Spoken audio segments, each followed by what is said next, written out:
Hey everyone, this amazing ESO Network show is brought to you by our fine sponsor, Amazon.com. Please remember to shop Amazon for all your geeky needs, no matter what time of the year it is. All you need to do is go to esopodcast.com/ESO Amazon, or click on the Amazon banner on the ESO Network webpage to go to our e-store. It's the best way to shop and the best way to support this program, and it doesn't cost you anything extra. Okay, that's enough of me babbling for now. Now on with your regular scheduled show. Exploring the multiverse of pop culture. This is Podcasserole. An Adam and JP show.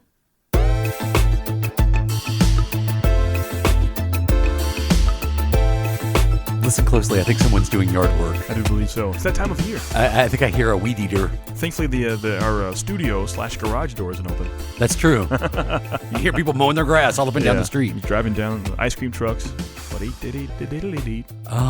always love when I hear the first ice cream truck. Yeah. I don't go. It's almost time. But I love hearing the ice cream truck. It lets me know it's summer. Have you seen that image going around? They say the ice cream truck rolls up one last time. What do you pick from the ice cream truck? It's got a visual of every single ice cream truck treat. On top of your head, what would you pick? What's the not Nutty Buddy? See, I always call them Nutty Buddies as well. But they're called something. Well, so some people call them drumsticks. Drumsticks, yeah. And even in that picture, it wasn't called a drumstick. It had a different name to it. I would go with the drumstick. Yeah. Yeah. Unless they had WWF classic ice cream treats, and then I would get a Hulk Hogan. Did you see mine? That's funny. That's what I posted on Facebook. No, I didn't see. Is that what you put? I believe. Yes. That's hilarious. Yeah, they had that whole visual, and I think it was my sister, actually, and my response was just a picture of the WWF Superstar ice cream bar. Yeah, that's what I would go with. Those are good. The ice cream bar. Do you remember the Mickey Mouse ice cream bars with the chocolate-covered ears? Uh-huh. Those are good, too. You could eat the ears off? Yeah. I always call them a firecracker, but they're called like something else, like something pop. A rocket pop, I think, in this. Like the red, white, and blue has the cherry, the ice lemon, and the blue raspberry. I don't want to hear about your rocket pop. But you can't deny the old ice cream sandwich. Oh, that's a classic. Yeah. That's a standby. Yep. This is Fat Talk with Adam and JP. Keep that in mind. Okay. Kind of goes along with our SOB OTW. That works, okay. Hey, it's the Tuesday show brought to you by Outer Limits Comics, our favorite comic shop, local comic shop. It is local to us. We're in Nashville. And Outer Limits is in Franklin, which is a neighborhood not far from us. Yeah, not far at all. So we hang out there. If you would like to visit Outer Limits Comics and you're in the area, I encourage you to do so. If you're not in the area, just look them up online at Outer Limits TN. Sorry about you. You'll never visit, but at least you'll be aware. We have had people come from all the way from Australia, strictly to come here to visit that comic shop. That's true. We haven't heard from our Australian correspondent in quite some time. I think he hates us now. Gareth, you need to reach back out to us. We always have the fans, and they go away and leave us hate us forever. What is it about us? I mean, you should be a fan for life. Yeah. We don't do anything any different. Yeah, like our friend Bear. Where's Bear? Where is Bear? Where's Bear been? I actually reached out to Bear. Really? At the beginning of the year. Yeah. And because I don't like to bother people. Yeah. So when I didn't get a response, I was just like, okay, well, I'm not going to bother anybody. Yeah. So I sent one like, hey, man, what's up? And I had a question, and I didn't get a response, so I left him alone. What happened to Because I Bear? don't like to bother people. What happened to Bear? So, Bear, are you still around? Our ghostly correspondent. I know, our official ghost hunter. Yeah. Bear. Man. A man named Bear. I think Bear's all right. I hope so. I want a Missing Bear Elliot podcast. I'm going to create that. I'm going to make it happen. And we can use all the audio from that one episode he was on. That's true, yeah. Yeah, Bear, let us know that you're okay. We're concerned. I'm going to make that podcast. Just watch. Missing Bear Elliot. Missing Bear Elliot. Do we have a lot of NWO news this week? We have a lot of NWO news this week. Should we jump right to it? Let's do it. To This Week in NWO News.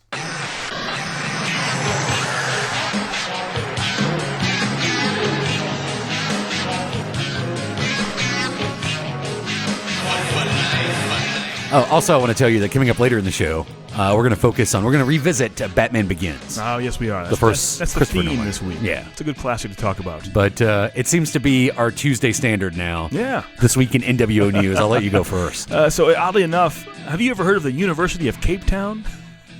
In South Africa? I'm not sure where it is, but the University of Cape Town, UCT as it's likely called, is now offering a class on the possible sixth mass extinction. You may be asking yourself, what is the sixth mass extinction? Adam? We've had 5 previous before, which I kind of knew and kind of heard about, but I went really deep in depth this week. I mean, I've been staying up until 11 or 12 at night on my phone in bed just researching all the possible and previous mass extinctions. Are you aware of these 5 before? It's crazy.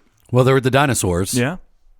Well, I'll go more in depth of what they're called, what happens, and when it happened. And then The dinosaurs, the dodo bird. Well, when you hear mass extinction, it doesn't mean just one extinction of a race of animal or creature or person. It means a mass extinction, as in like the majority of the planet was wiped out. Oh, like when the asteroid hit? Yeah. Well, there are multiples we'll talk about. Oh, okay. Yeah. So I'll stop guessing and actually let you tell me. So first off, there is a book that came out in 2014. It is called The Sixth Extinction, An Unnatural History. It's a 2014 nonfiction book written by Elizabeth Colbert, an actual legitimate science writer for The New Yorker. Now, she claims in the book that the Earth is in the midst of a modern man-made sixth extinction that will happen by the end of 2099, at the very latest. By this century, it's going to happen. Really? And that's what we'll all be gone. Yeah. The majority of us. A mass extinction, which means at least 75% of living things on this earth will be gone. Did this come around when Trump got elected? No, the book was written in 2014, so even before that. So let's go back way, way, way back to the very first mass extinction. Now, I'm all about science. I believe them, their deep theories. It's just black magic, Adam. But it's so weird to me that they can pinpoint it down to almost the date and exactly where and what happened. So the very first major mass extinction, the Ordovician extinction. Ordovician happened in 443 million years ago. 443. This is when the actual Ice Age hit, and the first Ice Age, and it was blamed for taking out the majority of living things. 359 million years ago, the second mass extinction happened, called the Late Devonian extinction. 3/4 of all species on Earth died in this extinction here. Changes in sea level, asteroid impacts, climate change, and new kinds of plants messing with the soil have all been blamed for that extinction there. 248 million years ago, the Permian extinction, 96% of all living species died out. 96% of everything on the Earth. This is because methane releases and a drop in oxygen levels. Crazy, right? How many years ago was that? That was 248 million years ago. 248. So this is past. Well, this is past the dinosaurs. No, we're not there yet. 200 million years ago, we had the Jurassic period. Oh, okay. This is when they're prominent there. The climate change and asteroid impact. This is when half of all life was wiped out. And plant life, oddly enough, during the Jurassic period was left unharmed for this extinction here. And then we saw some dinosaurs lingering around until the Cretaceous Tertiary. And this was which is actually most of the dinosaurs that we think about as dinosaurs today. Was during that era, not the Jurassic era. Exactly. Yeah. And that was 65 million years ago. This is what we know as the death of the dinosaurs. And they've almost pinpointed the spot. A peninsula in Mexico was where the huge asteroid struck and wiped out all dinosaur life 65 million years ago. So it's weird to think that we had dinosaurs 200 million years ago, and 65 million years ago is when they went away for the most part. And so it makes you wonder, is there an actual sixth mass extinction? If we statistically and factually have 5 previous, the most recent 65 million years ago, the timeline says, I mean, if it's repeating so we're itself, on borrowed time, basically. I would think so, yeah. Well, if it's 65 million. And even if the scale is that big, yeah. If the scale is that huge, we could still have multiple millions of years to go from now. But it is eventual that will happen. Hey, look, man. I mean, it's eventual. I totally believe that it was asteroids that wiped out. In 2 instances, asteroids wiped out most of the life on Earth. Yeah. We don't know. Yeah. We don't know what's barreling towards the Earth and could hit at any time. And by the time we do know, you don't really, this isn't the movies. Yeah. The likelihood of us being able to do anything about it, outside of doing something stupid like shooting nuclear weapons at it, right? There's not really much we can do. Mm-hmm. I am. There's 2 things that I am always. It could happen at any time. Asteroid hit the Earth, and to be honest with you, and this is a perfect segment to say this because this is a bit conspiracy theory. I think if the world governments knew about it, it would be hard to keep it a secret. But I don't think they would publicly want to come right out and say, probably not. No. Hey, we're about to be wiped off. Just mass chaos. Yeah. Once again, the life on the planet's about to be wiped out. Right. I believe an asteroid could hit, and I also believe that at any point, man, a big earthquake could hit one of these various fault lines across the country and wipe out cities, whole cities at a time. Right. We live close to one, the New Madrid. Oh, yeah. I guess that's probably the closest fault line that Nashville is to. It's Memphis is really close. And you get a big enough earthquake. I mean, a big earthquake hit the New Madrid 300 years ago and changed the course and the flow of Reelfoot Lake. So it could happen again. If an earthquake hits New Madrid, Memphis is gone. Yeah. And northern Mississippi is gone. And parts of Arkansas is gone. And you would feel the effects as far east as Nashville. Right. And the San Andreas is primed for a major earthquake. Now, this has been the stuff that movies have tapped into for the last 20, 25, 30 years. But it's true that if a big enough earthquake hits the San Andreas Fault on the West Coast, I mean, they're toast. Yeah. I mean, you've seen the huge craters normal little meteors, meteorites, Yeah. and asteroids do. They say the one that wiped out the dinosaurs in Mexico, the peninsula there, was 6 miles in diameter. Yeah. And they say the impact of that is the equivalent, coming through the atmosphere and hitting the Earth, the equivalent of hundreds of nuclear missiles hitting all over across the world at that point in time. Mm-hmm. That's crazy. Yeah, we just can't, I mean, 6 miles in diameter. That's big. Yeah. We're talking 30,000 feet. because what happens is, and what I would be interested in seeing is the trajectory of the Earth and the course that the Earth would rotate on prior to an asteroid hitting her. I mean, what does it do? How does it change the axis? You know, what does it do to the Earth's core when something that big slams into it and does that much damage? And it could happen. We are really on borrowed time when it comes to stuff hurling through space and hitting the Earth, or a major natural crisis like an earthquake. You think of the fallout from that. I mean, even if it didn't take your spot through the fallout, baby. If there's a big asteroid that didn't actually affect you at that time, odds are from that massive impact, things would go in the air and the atmosphere to block sun rays coming down, which then would not get to the plants properly, the foliage, and then from that our oxygen levels drop. And it's all just a mass chaos from there. So I'm not saying I believe that. I know those happened before, but this whole sixth mass extinction is why we're talking about the NWO news this week, because some colleges, actual accredited colleges, are apparently actually having full classes on this possible new extinction coming soon. That's crazy to me. If anyone can develop a way for us to survive a huge asteroid crashing into Earth, it's Elon Musk. I do agree with that. Yeah. I agree. That guy. I agree. Incredible. I mean, and I haven't seen, SpaceX was trying to reuse, for the first time ever, reuse a rocket that they launched this week. And I don't know how. It happened yesterday. Did it happen? Yeah. Was it successful? Successful, yeah. See? Yep. And the Hyperloop? Do you know about the Hyperloop that he's working on? Oh, yeah. That's crazy. From Los Angeles. Like traveling on magnets, pretty much. To like San Francisco. Yeah. In 30 minutes, you can get from Los Angeles to San Francisco using the Hyperloop. Now, it's got to be a straight shot. Yeah. There can't be any curves. Yeah. But could you imagine that? Boarding, like you could be in Los Angeles, let's go to San Francisco for lunch. Yeah. 30 minutes, you're there. Basically a road plane. Yeah. And he's testing this. Like on SpaceX property, he's actually digging the tunnels and trying to figure out how to make the Hyperloop work. Yeah. Crazy. It's pretty awesome. And then this stuff comes out this week, the work that his groups are doing to try to increase the man and computer being one thing, and it's under the guise of helping Parkinson's patients and Alzheimer's patients. But yeah, if you take biotechnology to that level where you're integrating humans with computers, technically, and it's funny because I was talking to this just this week with our buddy Josh from Collection Connection. You're talking about the ability to basically download you onto a hard drive, and long after you're gone, you could be accessed. Right. It wouldn't be you per se, but it could definitely be an artificial intelligence based off of you. And to me, that's crazy. It's like when you bring your friends over to play Mario Kart, and the computer remembers how they play. So even when they're not there, you play against their ghost. Yeah.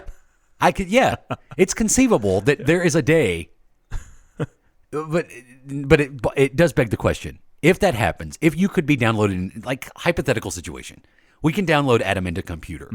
And let's just take it one step further and say your conscience remains, which is probably impossible. But for the sake of this argument, let's say not only can all your knowledge, all your habits, everything about you can be downloaded into a hard drive and created into an artificial intelligence, including your consciousness. Would you want to, have that go on forever, basically? Until you're unplugged or deleted. I say so, but I've seen Death Becomes Her. It looks miserable. Yeah. That was only for like 2 centuries. Not even that, like 100 years. Like 1,000 years from now, my AI and your AI could still be doing this shit. Because, even in voice, there is enough of us on the internet that you could create. And there was a radio drama based off this. What was the name of it? I can't remember the name of it. But it was basically based off that idea. Really? that you could create using a person's online profile and any recordings of their voice. You could create an AI based off that person. Life After, that was the name of it. And then they did a follow-up to that radio drama. I think it was GE and Panoply did it. And then they did a follow-up with Neil deGrasse Tyson talking about how the technology of Life After is actually being worked on today. Can I say that's the smartest man I've ever seen in my life? He's pretty awesome. He's great. Yeah, he's pretty awesome. Stuff. I found a guy this week that acts like he's smart, but is one of the most ridiculous people I've ever heard. That's the more entertaining NWO news. Yeah. I have a new NWO hero. Okay. It's not ODD? No, it's not ODD. His name is David Icke. He's been doing this for 20 years, and I just discovered him this week. Although I've probably seen some of his stuff and didn't realize it. David Icke is a big believer. It started with Flat Earth because he does believe in Flat Earth. Of course. I was researching, other Flat Earthers, stumbled upon David Icke. But his big belief is we are all descendants of reptilian aliens. If you're white. Not only do they exist, but we're all descendants of them. If you're white and so to say all is not fair. If you're white and have any sort of European background in your genetics, you are a descendant of reptilian aliens. That way back, the reptilian aliens visited the Middle East, and there was a lot of breeding going on between the reptilians and humans. I have to ask what race he is. That usually doesn't matter, but he's British. For this story, well, it he's does. white. Okay. Well, European. He's British. What race is he? He's British. So he believes this, that many millions of years ago, thousands of years ago, the reptilians visited the Middle East, did a lot of experiments, breeding their genetics with human genetics, and that's basically how you get Anglo-Saxons. Wow. Now, some of those Anglo-Saxons have gone on to create secret societies. A couple of our favorites, the Freemasons and the Illuminati. Here is David Icke talking about reptilian rulers. The Chinese emperors used to claim the right to be emperor because of their descendants, their genetic descendants from the serpent gods. See, in China and the Far East, all those cultures are founded on the symbol and the myths of the dragon. Well, that comes from this reptilian connection. So these royal families all over the world were given the right to rule and justified their right to rule because they had the genetics of the gods, this hybrid genetics. So he kind of lays it out there. Yeah. Reptilian gods, aliens that visited Earth and have created rulers and secret societies since then. And to this day continue to rule us. Of course, yeah. Now, I want to go back about 20 years ago. Like I said, he's been doing this for a long time. He appeared on one of our favorite shows, Adam. Which one's that? Coast to Coast AM with Art Bell. Right. And Art starts, he starts out. He doesn't let up. He's going after this guy. Art starts with the hard-hitting questions to Mr. David Icke. David, your last name is spelled I-C-K-E, and in the last couple of weeks since I've been sort of mentioning that you're going to be around, I've heard other people say Icke, and I fell into the same rut and said Icke. Nobody would pronounce their name Icke. But when you were a child, David, based on how it's spelled here, did you have a rough time with this one? No. They called me Ike. They called you Ike? Yeah. I mean, you don't pronounce the C. I like Ike. Actually, funny enough, I had a friend, his name was Bill Shufflebottom. And I said to him once, have you ever thought of changing your name? He said, yeah. I said, I was going to call myself Charlie Shufflebottom at one time, he said, but I never got around to it,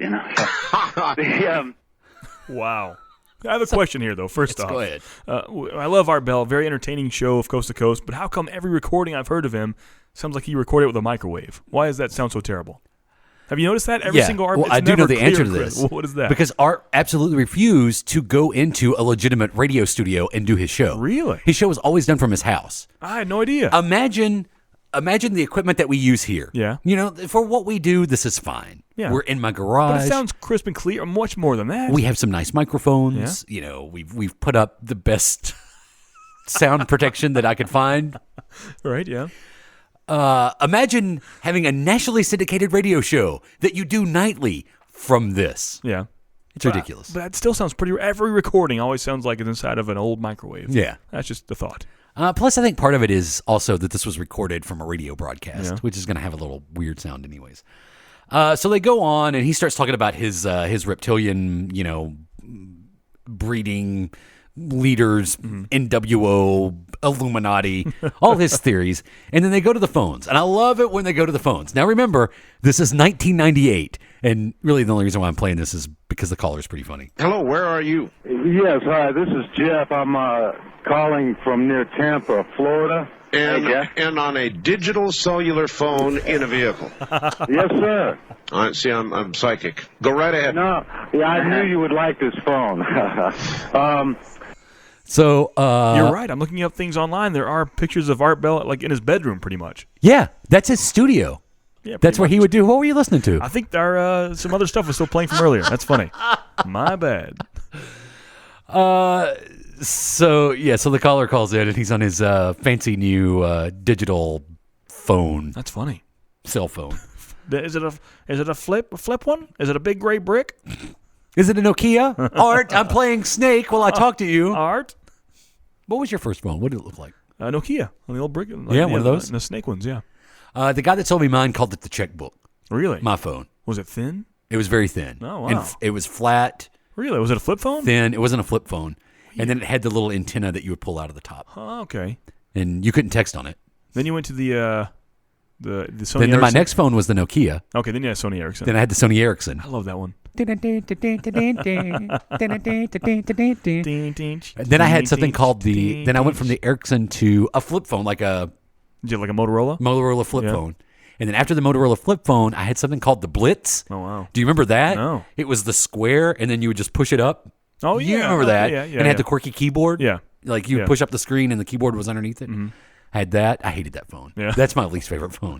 Not the Sony Ericsson. I kind of love that phone. Yeah. I miss the idea of changing phone styles each time. Now, Yeah. I mean, I'm fine. I'm not taking the iPhone technology back, but it's weird that for a while, like every few years, you had a different feel, had to get used to it and everything. Yeah. And then in 2010, I got my first iPhone. Yeah. And I've been iPhone since Never then. looking back. Not looking back, baby.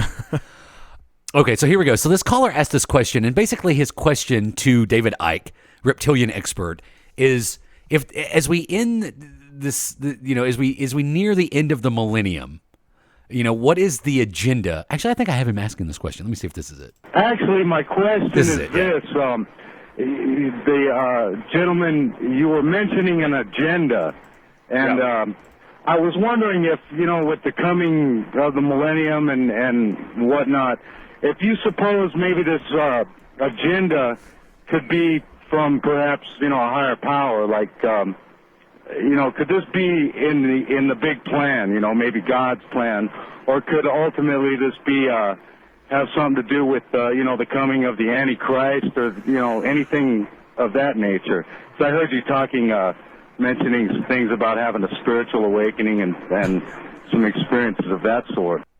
I forgot about this, but this was a little bit of a movement there towards the end of the 1900s. Oh, yeah, big time. Yeah, that people thought that the world was going to end, basically. We need bunkers. Where do we go? We need canned foods. What's going to happen? At the stroke of midnight on December 31st, 1999. When I realized it wasn't happening in Australia, I figured we'd be okay. Oh, yeah. That's the first one. So two things happen. David Icke goes on to explain the reptilian agenda in the next millennia, and also does something that he seems to do during this entire 3-hour interview with Art Bell, and that is make sure to let you know he has a book coming out. The agenda and what have you, and what's behind this. I go into this in enormous detail in The Biggest Secret, which is just about to go to press.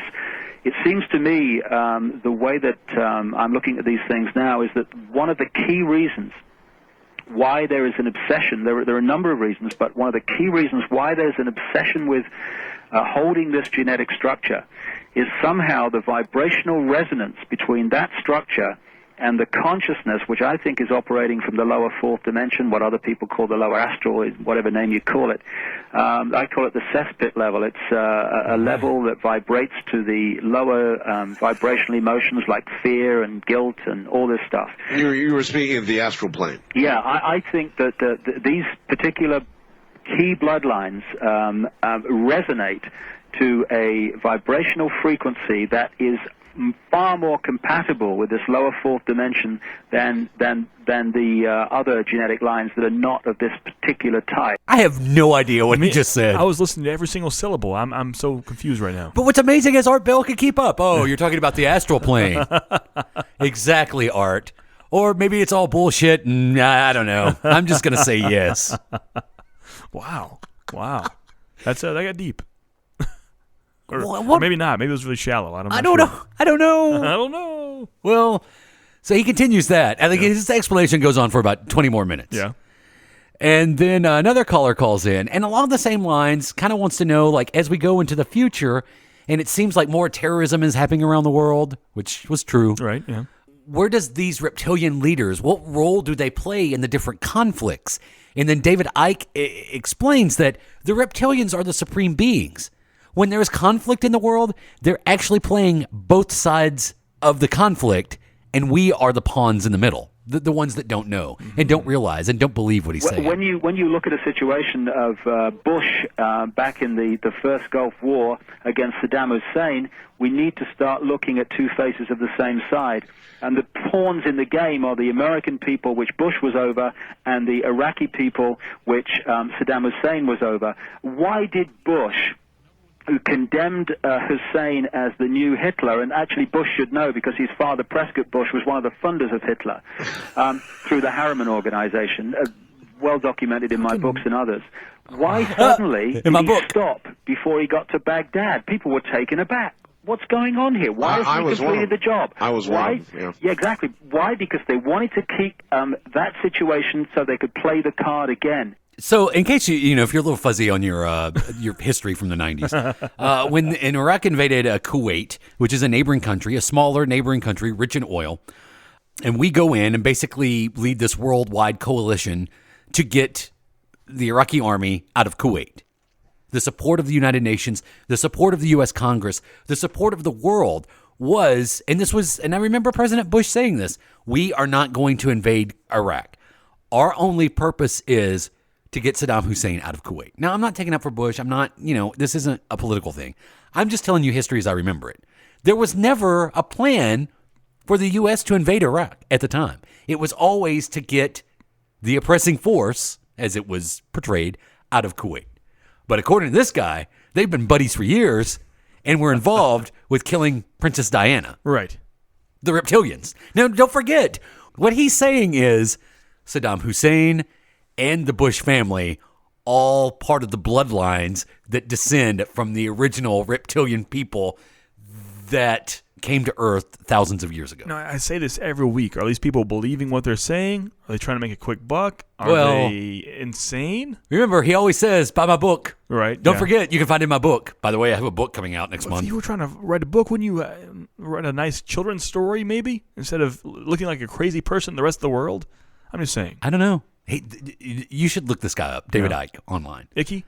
Icke. Yeah, David Icke Thump. So... yeah, that was 20 years ago. That was 1998. And I'm wondering, was this guy even still alive? Because he sounds pretty old. He's still around. Wow. Still doing the same thing. Wow. Though his message seemed to change a little bit. Oh, really? Now he's on a big kick where he's going around and he is doing these live speaking engagements where part of the presentation is about food and the food that we consume and how the reptilian leaders have actually developed big food industries to basically feed us to a point, and they've put so much stuff in our food that we're walking around as zombies that they can easily control. It's like Troll 2. Yeah, pretty much.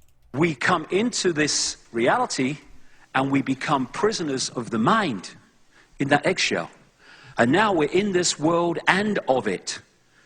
And if we are in that state, we're not getting our inspiration and our knowingness from consciousness and getting a fix on who we are and the nature of reality. So where do we get it from? Through the five senses. And who's controlling that information? Those that control the media, those that control education, those that program one generation called parents who then program the next generation thinking they're doing the best for their kids. And so we have this mind-controlled society which is unconscious. So I'm doing research on this guy here. He has a son named Gareth Icke, It's a singer-songwriter. What kind of music? I don't know, but I'll find out. Coming soon. He's pretty popular though. This David Icke. Oh yeah, and Icke. He has close to 1 million Facebook likes. Close to it. Oh yeah, he's huge. He's a huge conspiracy theorist. I like saying Icke. I can't not do that. I can't believe that I didn't find him until this week. I'd never heard that name before. Me either. I'm sure I had and just didn't realize it. I just want to say Icke. Yeah, Icke's fine. He's only 64 years old now. So in this point in time, he's maybe in mid-40s. That's an old mid-40s sound, isn't it? Yeah, it is. So say what you want. You know, the reptilian people have developed a way to control us using our food, but I bet that pizza tastes good. Mr. Icke/Ike has a famous quote. It goes as, "Today's mighty oak is just yesterday's nut that held its ground." Okay. He worked for Frontline, the BBC show Frontline. Really? I think that's where he got his start. Where I don't think he was on camera. I think he was. He looks like beautiful Bobby Eaton, kind of. He does look like Bobby Eaton. I've got one last clip from Mr. Icke, and he does pretty regular YouTube videos. Oh, he still does? So I was watching and recording one of his YouTube videos last night, and he was talking about how social media groups and internet companies are scared of the truth coming out in conspiracy theories, and they're actually starting to censor the news as it comes out through their various corporate tentacles, like Facebook, Twitter, and Google. And I got to tell you something, Adam. Now, what I'm about to play for you happened as I was recording it. Really? He might be onto something. What we are seeing and will see more of are attempts to discredit conspiracy researchers. We're now having Google, YouTube, owned by Google. Natural gas can safely fuel America's economy. I'm just saying. But dangerous Wow. methane leaks hurt our air. We can have both a strong economy and clean air. Wow. Ask Senator Alexander to vote no on the methane CRA. Google, Facebook, even Twitter's coming into it now. In terms of censoring information or trying to undermine the alternative media in many and various ways. All I'm saying is... Methane, huh? Methane, the cause of many previous mass extinctions. That's true. Wow. I think our conspiracy theories are starting to collide here. Interesting. So as he is speaking about how internet companies are censoring alternative news, and when he says the word YouTube and is saying owned by Google, YouTube interrupts with an ad. That's pretty crazy. I'm just saying. Art? I'm just saying. You should call Art at his home right now. I'm just putting the facts out there. Yeah, just the facts. Could be coincidence. I don't know. Alternative maybe, but yes. So that's this week in NWO News.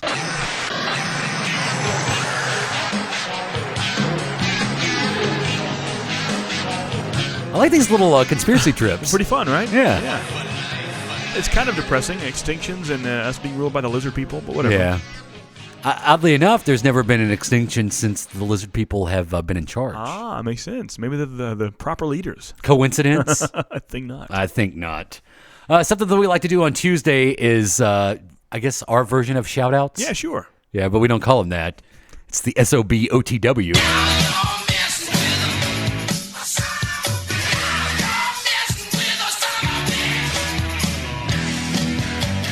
So, do we have any social media ones that we need to do? Not necessarily. We have, I guess, an email we got sent to us. Yeah, we do have an email. Now, here's the whole point of the SOBOTW is to actually say a name and give a shout out to that person. Right. But this person wanted to remain anonymous. Ah, this must be juicy then. Yeah, well, it's fine. It goes back to something that we've talked about before. So I'll read this without including any names or cities. Just, hey, guys, I've recently found your show and heard some episodes where you talked about weight loss, but haven't heard how much or how you did it. I could use some advice. Thanks. and I'll just say it's like anonymous. It's a nutritional podcast now. Yeah, this is so weird. I never thought we would. I mean, I don't mind. I never really thought we'd get emails like this. For life advice. Because let me tell you something. I'm not going to speak for Adam. You don't want any life advice from me. No, same here. Yeah, I'm still working on that. There's also a PS. Most underrated MCU movie. Oh, okay. So let's. Do you want to quickly go through the weight loss? Sure, thing? yeah. We both did it in different ways, but same result, I guess. About 2 years ago. Yeah. So I guess it's probably why you can't find a lot of it online. Right. Yeah. 2015 we started. I've done what's called the ketogenic diet, which is basically when you hear Atkins and trendy stuff like that. Those are short-term diets that come and go, but this is a way of eating, and you go even more hardcore. So 0 sugar, 0 carbs, and just kind of your body goes into a ketostasis where your body is burning fat instead of carbs as fuel. So it's a weird, like almost reversed what you've been taught diet where fat is good, and it's just weird. I eat a lot of fat, but I mean cholesterol is super low, blood pressure is the best it's been my whole life, and it's worked out for me. So check out the ketogenic diet. That's what I did it with, and of course exercise as well. I just stay inside, but walking, running, 5Ks, fun, sports things, Mud runs, yeah. Where you got just get it moving. Diseases. Hell's worth the disease. I did not do the keto thing because I like to keep some carbs in there, like complex carbs, especially like sweet potatoes. But dude, I totally changed eating habits.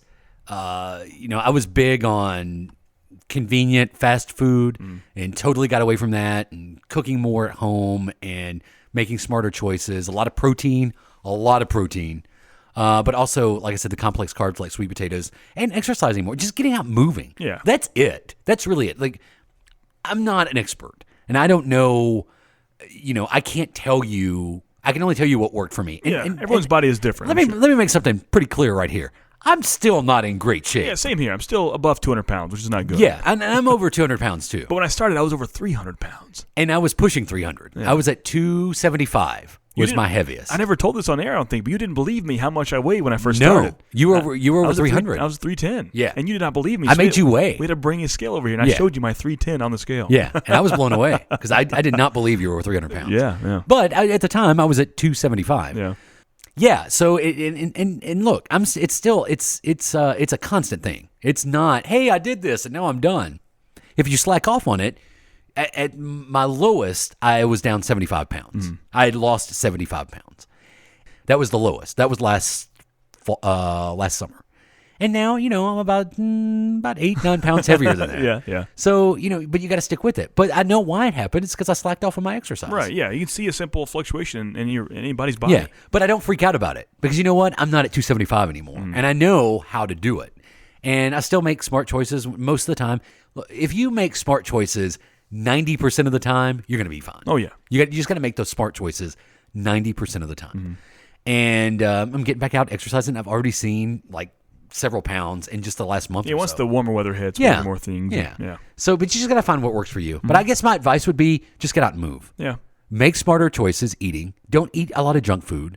And move. Just move. Get out and do something. I used to eat just so much candy. Yeah. Candy was cereals and candies and just breads and things that would break down to sugar in your body. Yeah. I mean, regardless of what diet you do, pretty sure no healthy diet says have a lot of sugar. Yeah, it doesn't. And that was I like the sweets too, but also my downfall was just the saturated fat stuff. Really? Like I love the cheeseburgers at McDonald's. Yeah. And see, that's the thing too, you got to realize that never goes away. Right, yeah. Like if you put a whole pizza in front of me right now and said, this is all yours. Oh, yeah. I could easily eat that whole when pizza. I smell McDonald's still, I get the urge. Yeah. It's just a choice that I make now. Yeah. It's just choices that you make.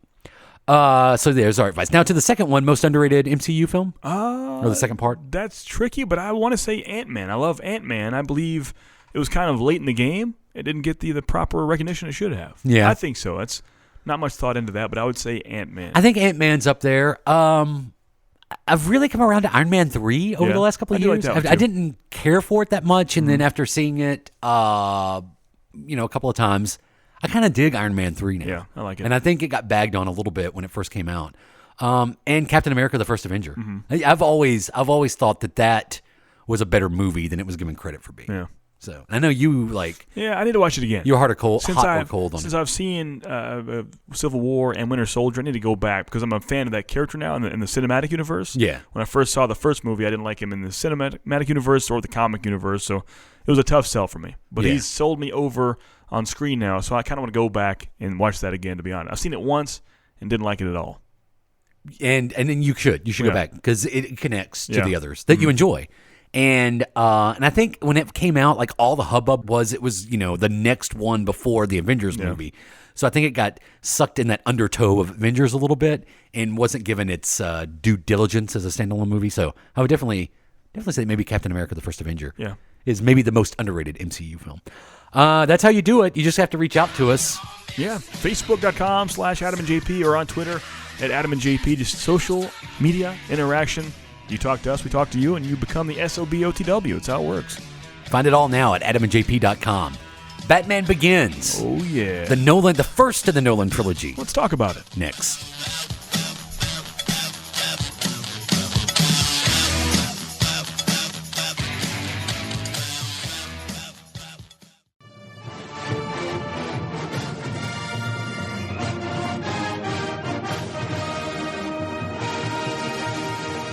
I'm Drew Leiter. And I'm Cletus Jacobs. We're here to tell you about our podcast, The Earth Station, DCU. Join us every week as we discuss the DC Universe. We talk everything DC, including comics, television, the cinematic universe, and so much more. We look forward to bringing you some great reviews and discussions. And don't forget, read more comics.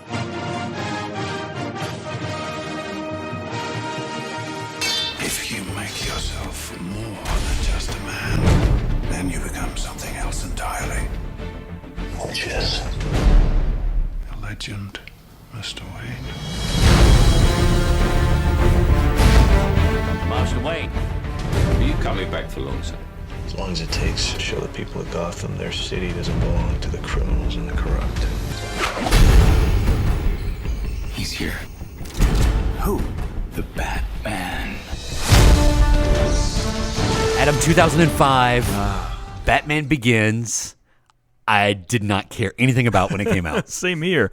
I remember at the time I had an Entertainment Weekly subscription I got from Best Buy. They weaseled me into it, and I kept getting charged for it monthly. But I paid for it. I liked Entertainment Weekly, and the cover is the first time I ever saw Christian Bale's Batman.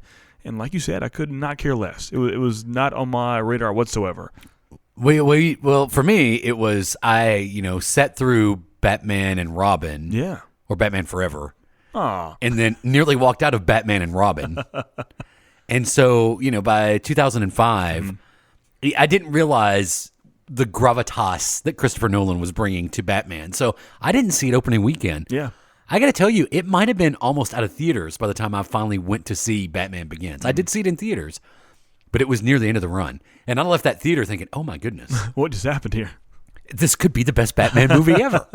Which I think me. I think most people, when they leave a Batman movie, usually say that. No, I didn't. For two of them, at least. Actually, three. See, I was disappointed in Batman Returns, too. And Batman versus Superman. Which is, Batman Returns. Right. Like the sequel to 89's Batman. But were you a fan of Batman v Superman when you left the theater? That's what I'm saying. Oh, no, not at all. That's what I'm saying. Not even. Yeah. So I was disappointed with Batman Returns, disappointed with Batman Forever and Batman and Robin. I'd almost given up on Batman, which is why I was not rushing out to see this one. Yeah, an 8-year gap between Batman and Robin and Batman Begins. So it's weird because in our timeline, that seemed like a long time in my brain between those two movies, but that's like a movie coming out now that was a reboot of a 2009 series. It's not 2009 seems like last week, right? Right. It's kind of weird. It's true. But in 2005, we have the reboot of Batman Begins. First off, do you think Christian Bale was a good role or a good actor to play the role of Bruce Wayne? What do you think? I think for that Nolan trilogy, he was fine. Yeah. Because what Nolan wanted to do, and writing with his brother Jonathan, writing these movies, and it started with Batman Begins, take this comic book story, this very unreal story, and put it in a real world setting. Even more so than, you could say, the Sam Raimi Spider-Man was, like a real life Spider-Man. Yeah, but for some reason, Batman Begins just had all those little things through it that made it seem like a very real story. Yeah. And honestly, through most of Batman Begins, it's not even Batman. It is Bruce Wayne. And that's one of the things I loved about that movie so much, was Bruce Wayne going off to train with the League of Shadows. And just that whole that whole story arc and him meeting Ra's al Ghul, and we had never seen that in a Batman movie before. I never thought in 2005 that I would ever see Ra's al Ghul in a Batman movie and care about it. Exactly. And then, the little, I guess we'll spoil the twist at the end. Yeah. I mean, you think it's Ken Wannabe through most of the movie, and then you find out it's actually the Liam Neeson character is Ra's. So, he sold me on spending 30 or 40 minutes of the movie telling not the typical Bruce Wayne backstory, but a different take on it. The actual training, the part of the origin story that you didn't see a lot in any movie, the training. How did he really become Batman? And you get that in Batman Begins. Yeah, and I love that part of it. It's almost like, I hate to do that because the current thing on Netflix now is the Iron Fist series, but it's almost that feel to it. Like this guy goes out in the Himalaya, in the mountains, and trains with this almost secret dojo and becomes, what he is today because of that, but it was done in a much better way than Iron Fist ever could. Yeah. That's for sure. And I like that style of it. It is odd.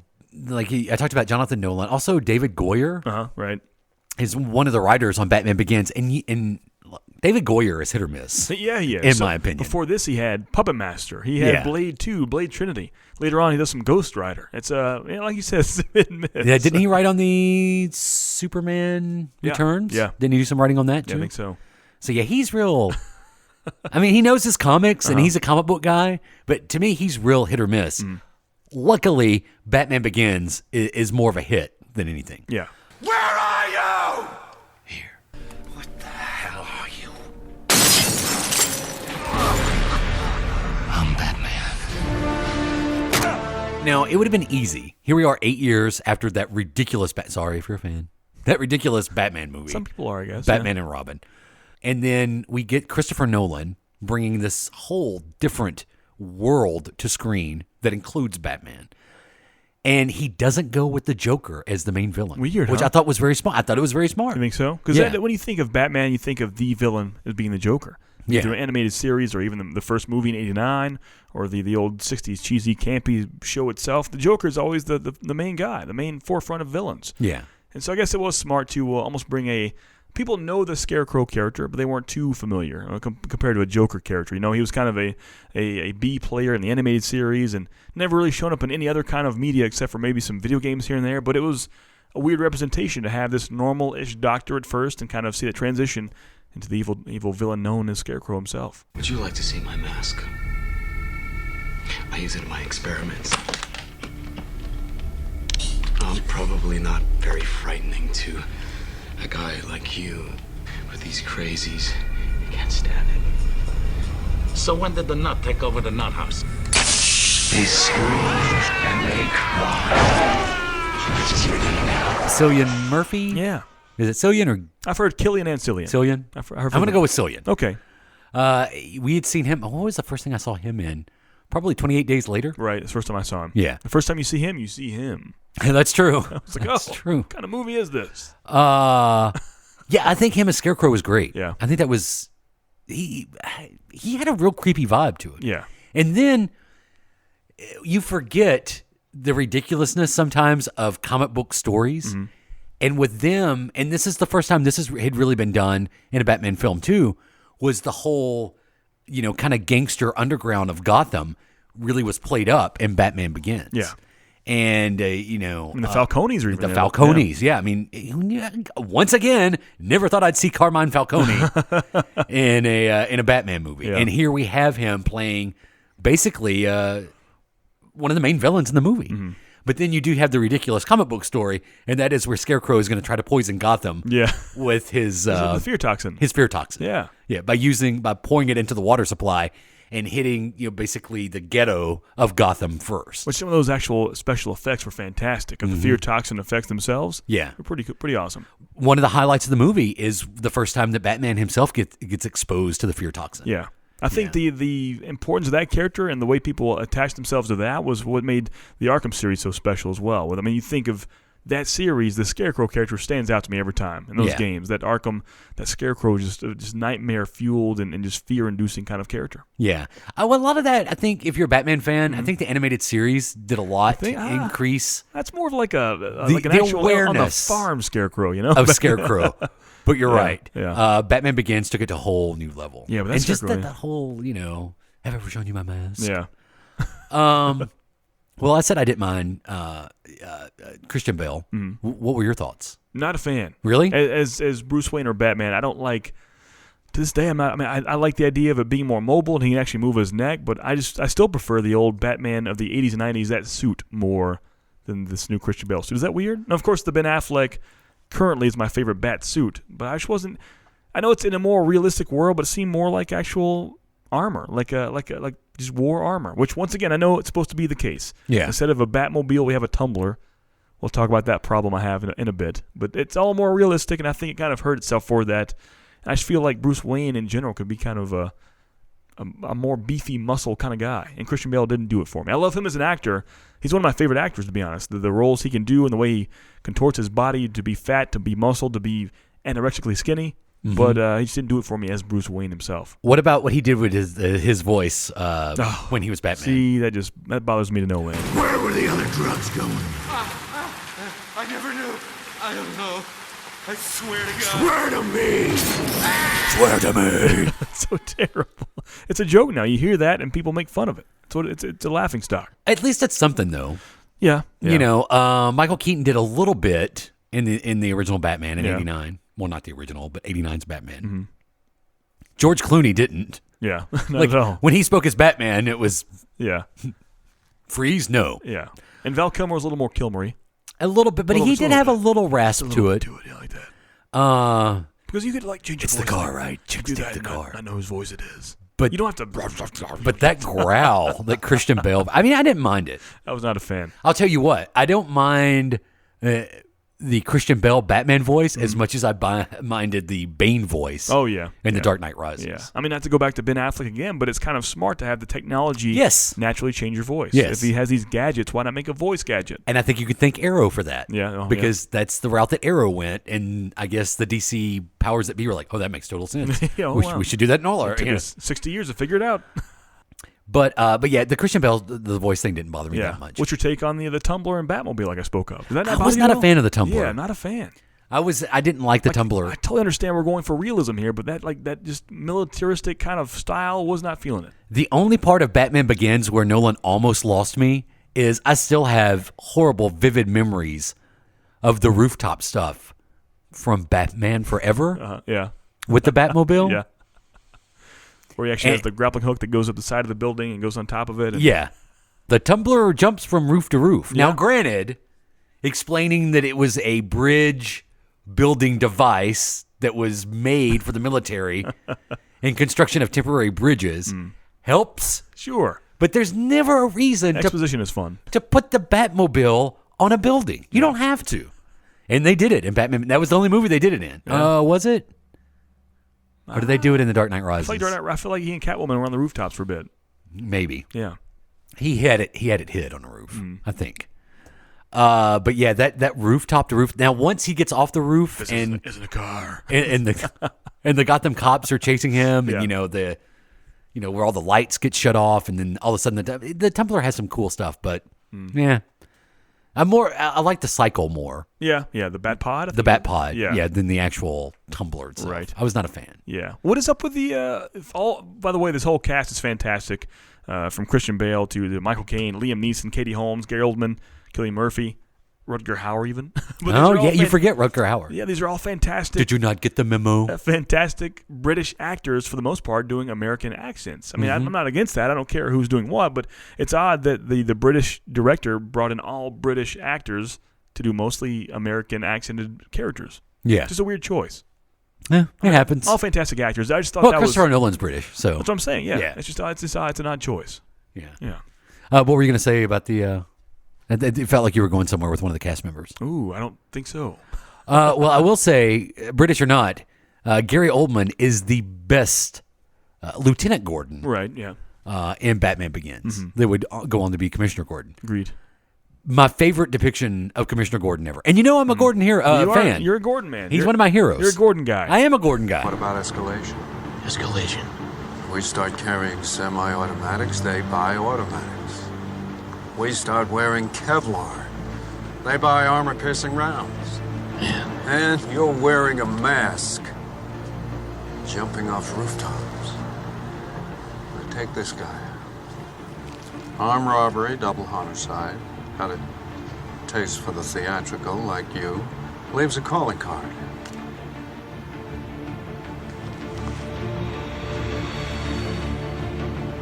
I'll look into it. Gary Oldman, Gordon, is the best. Because he's not... It makes sense why he would trust Batman, because he can't trust his police force, which is one of the general complaints you hear about the relationship between Gordon and Batman, is that basically, and they even played it up in the comics, that Gordon relies on Batman too much to basically do his job. But you kind of get the sense that Gordon can't trust the cops as much as he should be able to. And then, and through that, realizes that Batman could be an ally and not necessarily an enemy. Yeah. And then he gets to drive the Batmobile at the end. Wow. You know what we've never done before? What? We've done our ultimate fast food meals, where we take our favorite parts of each fast food meal to make the ultimate fast food meal. Ultimate cast? Do the ultimate Batman cast. Who plays Bruce Wayne? Who plays the main villain, and which character will they play? Who plays his love interest? Who plays, if you want a Robin? Who plays Alfred?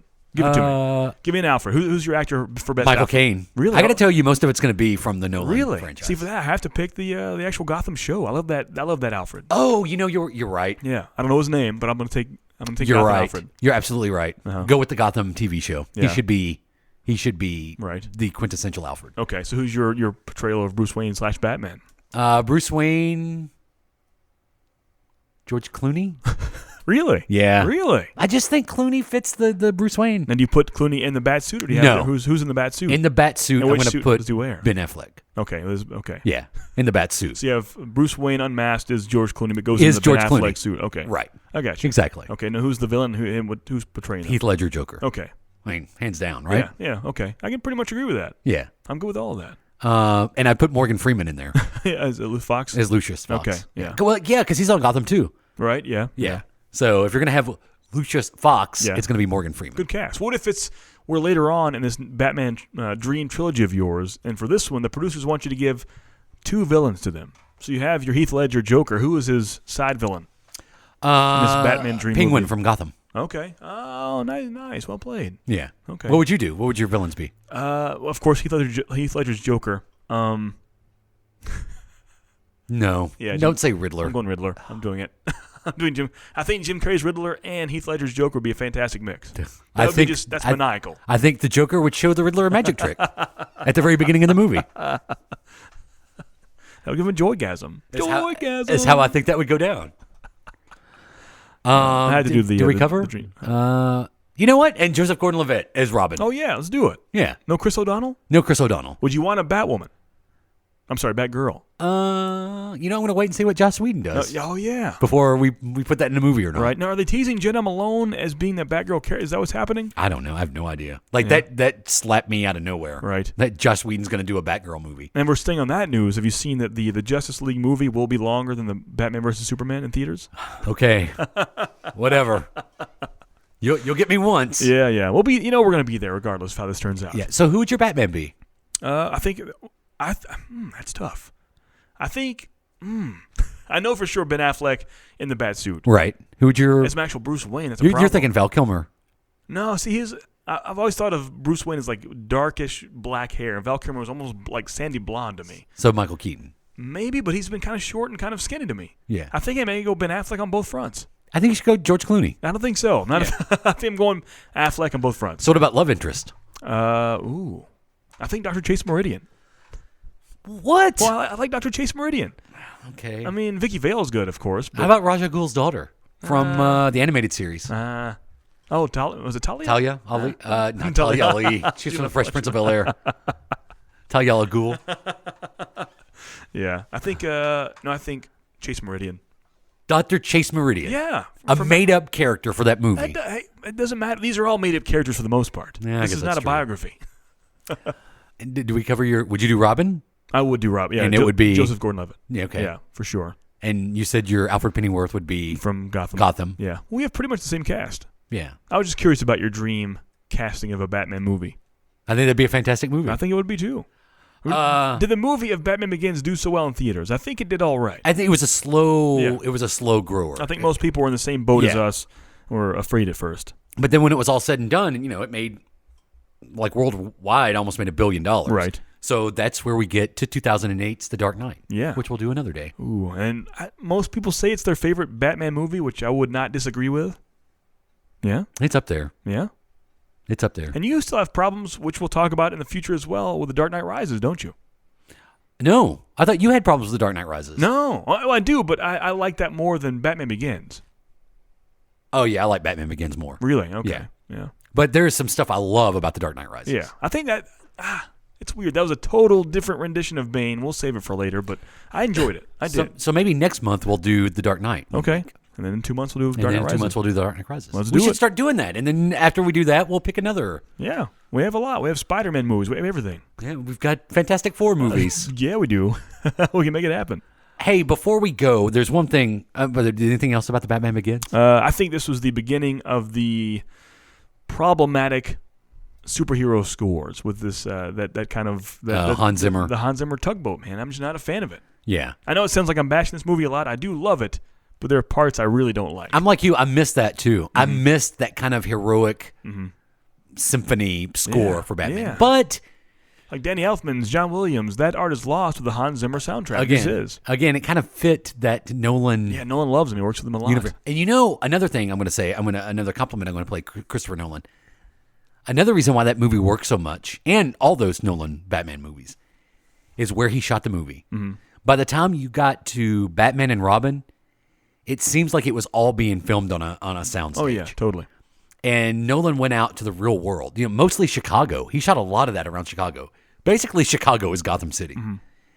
And I really appreciated that because it added so much to that story and the feel of that movie to have it kind of in a real world. I would definitely recommend Batman Begins. Oh, yeah, totally. I can say with 100% certainty you should see that movie. For sure. Seen it. Now, would you give this to what's the lowest age person you would let see this movie? 12. Think 12? 12-year-old? Yeah. I think 12. 12-year-old could handle it. Nothing wrong with that. I mean, I saw worse movies when I was 12. Oh, yeah. So. I was watching old Raw back then. That's true. Go to our Patreon page and hear more about that. So what did you think about this Spider-Man Homecoming trailer that came out? I'm a fan. I got a little bit of the trailer to play here. We'll talk briefly about this. Yeah. Are there like trials or an interview? Do me a favor. Can't you just be a friendly neighborhood Spider-Man? What if somebody had died? I was just trying to be like you. I wanted you to be better. I'm going to need the suit back. But I'm nothing without this suit. If you're nothing without this suit, then you shouldn't have it. So don't mess with me. Because I will kill you and everybody you love. My friends are up there!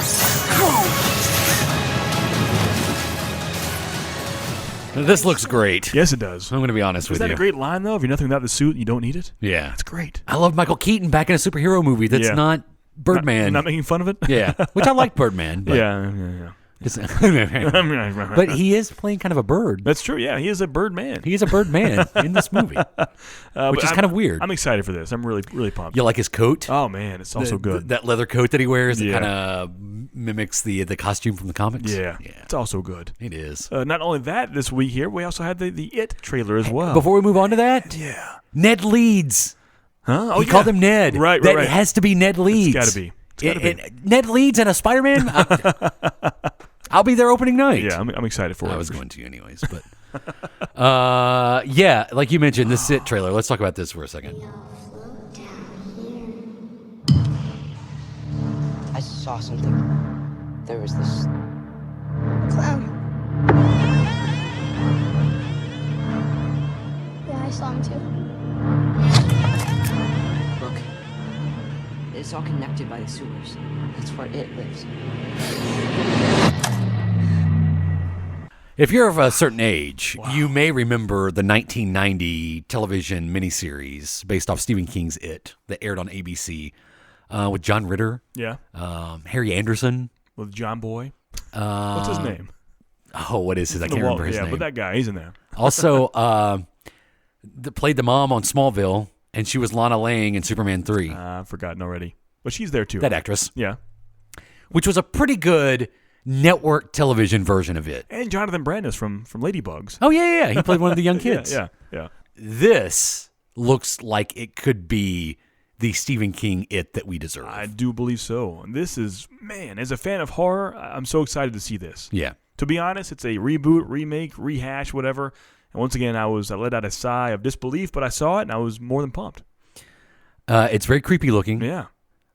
Pennywise, to me, is a lot scarier than the TV version. Right. I love the idea that they're taking their time with this. This is going to be a 2-movie deal where the first movie will focus on the kids, and then in the second movie, we'll see them as adults. Mm-hmm. Which I guess, judging by, would you say this is probably late 70s, early 80s? I think so. Early 80s, probably? Mm-hmm. Yeah. So we're talking they're middle age by the time we meet them as adults. Yeah. Which it's smart. That's Pretty a good awesome. idea. Yeah. Because, there's something to fear when you're a kid and then fear when you're an adult. When you become bitter and to the world. Yeah, exactly. You saw the actor from Stranger Things, right? He was in there. Yeah. Which is great casting. Oh, yeah, for sure. Honestly, I love that this is a thing now. That kind of started with Stranger Things. Yeah. Is that we're kind of going back to those group movies that feel like an R-rated Goonies. Yeah, pretty much. Well, not Stranger Things was, but this will be. The whole ensemble kid cast of just kids on their bikes trying to figure out a problem is fun. Yeah. The old Stand By Me, the old, like you said, Goonies. It's fun. Yeah. E.T. E.T., yeah. Yeah. I can't wait for it. Mm-hmm. So I was really excited about those 2 trailers. Yeah. What about the Wonder Woman trailer that came out and the Justice League trailer that came out? Yeah, we haven't talked to those. Yeah. Yeah, we haven't talked about them. They're about 2 weeks old now. I'll be there. Yeah. I just don't want to be there. Which one do you think looks the best? Wonder Woman looks better. Wonder Woman looks pretty good. Yeah. I think. But I don't have much love for that character. I'm not into that character. So it's a tough sell for me from the get-go. But cinematically, it looks better to me. Mm-hmm. Justice League is just I think they have no idea what they're doing. I think they have no idea. It looks fun. And I just hope it's as fun as it looks. Yeah. That's all I want. But can you go from that starkness they had last time to I don't know. I know they've got to change. Joe, wacky Aquaman? Yeah, I'm just saying. Aquaman being Batman's wacky sidekick? Yeah, we'll see. And we're getting, I know, like Joss Whedon, there's so much, and I'm so glad we don't focus on the news anymore because I can't keep up. There's no way. So Joss Whedon's doing Batgirl. Did they announce a Nightwing movie? I don't know. They've announced a Venom movie, a standalone Venom movie. I know that. I thought they announced a Nightwing movie. Really? I'm not and sure. Venom is going to be a Sony. And it's R-rated. And it's going to be R-rated. Yeah, and no tie. A la Wolverine. No tie into MCU whatsoever. Yeah. Which makes no sense. Right. It's going to happen. This 6th mass extinction of the comic book movie bubble is going to happen. Yeah, that's true. It's going to happen. It is going to happen. I don't know if it's very soon. I don't know, man. Like I think it's almost. And we're having like R-rated standalone Venom movies. I think it's almost time. You think so? Well, I think it's time for this old. Remember in the '90s we had R-rated standalone Blade movies. That's true. Yeah. So yeah, I think they're going to be around for a while. I want to see it. That will be awesome. But I don't think you're going to get 10 a year like we have now. Joe Regular off of the street is going to like pay his money to go see an R-rated Venom movie. Wolverine's different, and even Deadpool has an allure to him now. But Venom, now you're pushing. I'll be there. I will. But you're pushing it for the mass public. What if it was an R-rated Carnage movie? I would be there even more so. But would Tom off the street? I don't think he would. Probably not. Hey, well, let us know. What are your thoughts on Christopher Nolan's 2005 Batman Begins? Was it the beginning of a good thing or the start of a very bad thing? Let us know. What's your favorite movie from that trilogy? Or maybe you hate them all. Yeah. I don't know. Hang around. We'll talk about them all eventually. You can reach out to us, ajp@adamandjp.com or on Twitter and Facebook. Of course, facebook.com/adamandjp, @adamandjp on Twitter. And don't forget patreon.com/podcasserole. You can become a patron there and join in more goodies and more funds. I'm Jay Patrick. That's Adam. Now eat your podcasserole.